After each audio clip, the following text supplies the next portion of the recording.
Assalamualaikum warahmatullahi wabarakatuh. Berjumpa kembali di channel saya Fajar Dian TV.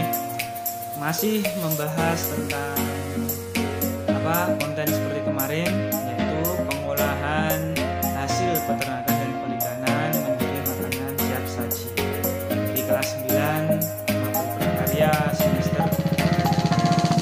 Mulai kembali pembelajaran, marilah kita berdoa dulu agar pembelajaran ini diberikan kemudahan, kepahaman serta diberikan ilmu yang manfaat barokah.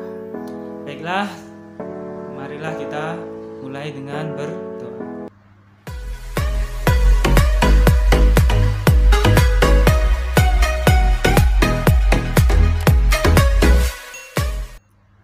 Ya, setelah berdoa langsung saja kita akan membahas tentang metode pengolahan. Di pertemuan sebelumnya sudah membahas tentang daging ikan, daging kambing, peternakan, perikanan serta manfaatnya. Kita mendekati pertemuan terakhir, akan segera praktek. Kita melajari dulu tentang pengolahannya. Apa itu metode atau cara pengolahan? Pengolahannya gimana? Untuk mengolah hasil peternakan, perikanan bisa dilihat di gambar seperti ini. Ada yang di sate, terus ada yang dipepes. Itu jenisnya apa? Kita akan bahas bersama-sama. Yaitu pertama merebus boiling, mengukus steaming, menggoreng frying, membakar grilling, dan memanggang baking. Ini di materi-materi kelas 7-8 sudah ya sering kalian jumpai, apalagi nanti kalau kalian masuk SMK Boga lebih sering menjumpai. Nah, di SMP ini hanya sekedar tahu saja, praktek kecil-kecilan. Nanti di SMK setiap hari kalian harus praktek.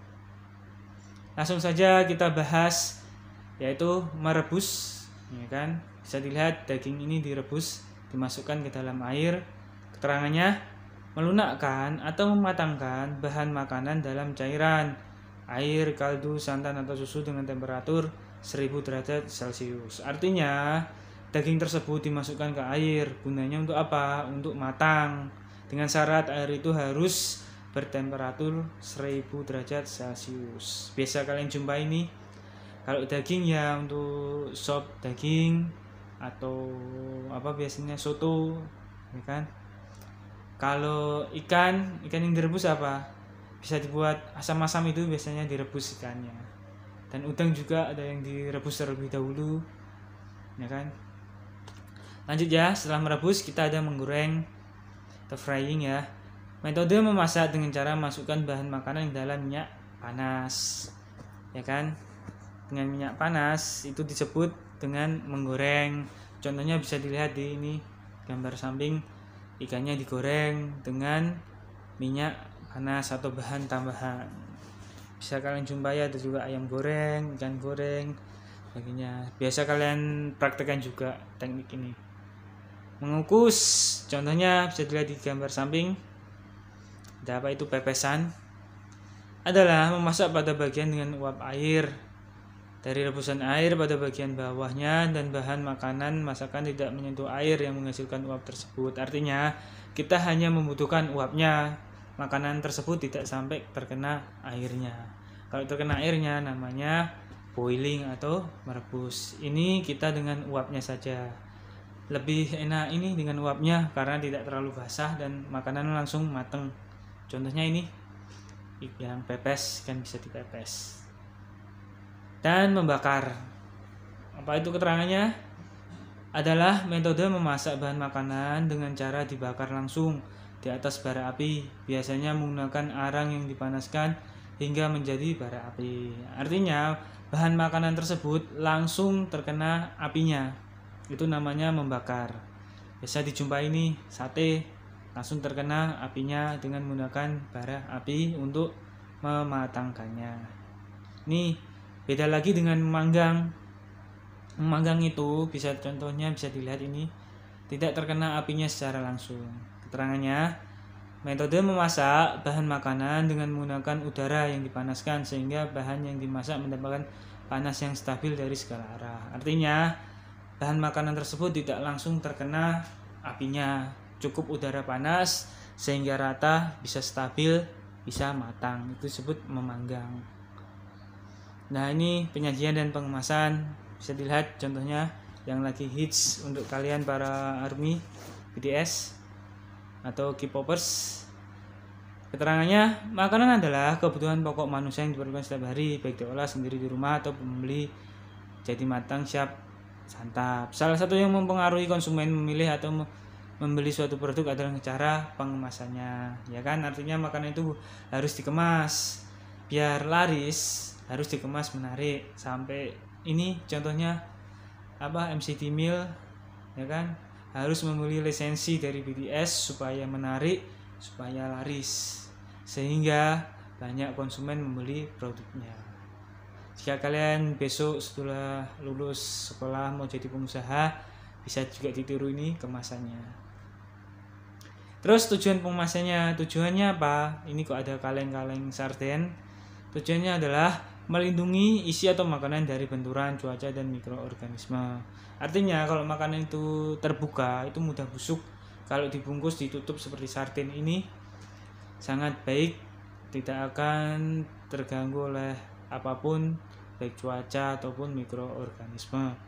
Menjadi daya tarik dan pembeda dari berbagai jenis merek lainnya. Artinya bisa untuk daya tarik orang membeli karena bentuknya beda, bagus kemasannya, sehingga menarik minat untuk membeli.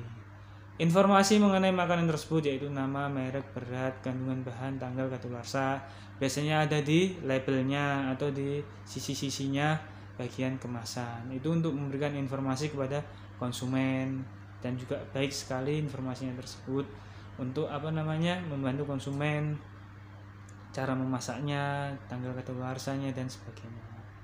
Terus ini jenis kemasan bisa kalian lihat, bisa jumpai ini ada ada kerat-kerat, ada kontainer-kontainer. Ternyata jenis kemasan ada banyak. Yang pertama kemasan primer, sekunder dan tersier.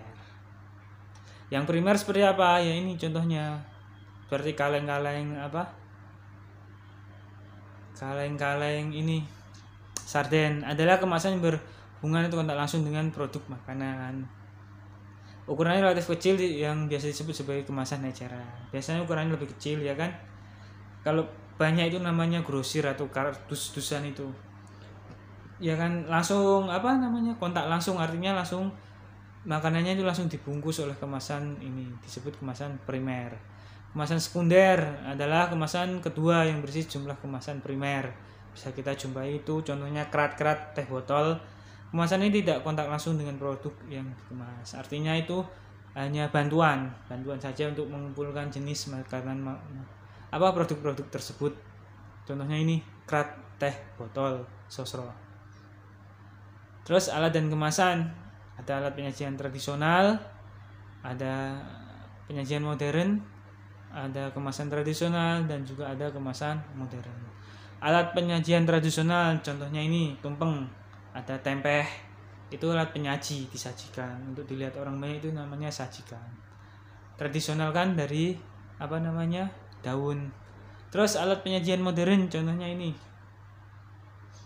hot plate. Yang sate itu ada hot plate-nya, itu penyajian modern. Biasa jumpai kalian kalau yang sering nge-mall, penyajiannya berupa hot plate. Terus kemasan tradisional bisa dilihat paling bawah ada ini pecel Ponorogo. Terus kemasan modern ya ini BTS Meal, MCT Meal. Ternyata kelima ada itu penyajian dan kemasan modifikasi. Yang modifikasi ini paling bawah, ya kan? Habis dari daun yang pecel Ponorogo ini dibungkus lagi kertas makanan itu yang coklat, itu modifikasi atau campuran dari tradisional ke modern. Kemasan tersier ini kita bahas yang ketiga, yaitu kemasan yang diperuntukkan sebagai kemasan transport atau distribusi apabila makanan dikirim ke tempat lain. Artinya kalian harus istilahnya ini lebih besar atau sebut kontainer, biasa dijumpai di Indomaret. Kontainer ini lebih besar untuk transport, distribusi dan kirim ke tempat lain atau tempat yang jauh, itu disebut tersier. Ya, ini tugasnya sudah selesai. Tugasnya yaitu sebutkan contoh nama masakan dari hasil peternakan dan perikanan minimal 5. Ingat, contoh nama masakannya ya. Sudah tahu metodenya, kemasannya, sekarang kalian sebutkan contoh nama masakannya. Contohnya ini ada ikan, daging, dan ayam. Ikan contohnya gurami, bakar, dan sebagainya bawah.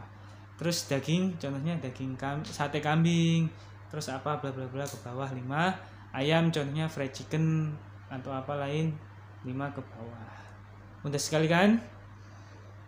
Dengan tugasnya seperti biasa, tulis di buku tulis, di foto, tulis nama, nomor absen, dan kelas pada bagian atas, kirim ke Google Form. Batas pengumpulan 1 minggu dari sekarang. Tugas yang tidak sesuai tidak akan diterima. Mudah sekali kan? Mungkin cukup sekian pertemuan kali ini. Banyak kurangnya saya minta maaf. Semoga kita bisa berjumpa lagi di sekolah untuk pembelajaran tatap muka dan pandemi ini segera berlalu. Cukup sekian, terima kasih. Assalamualaikum warahmatullahi wabarakatuh.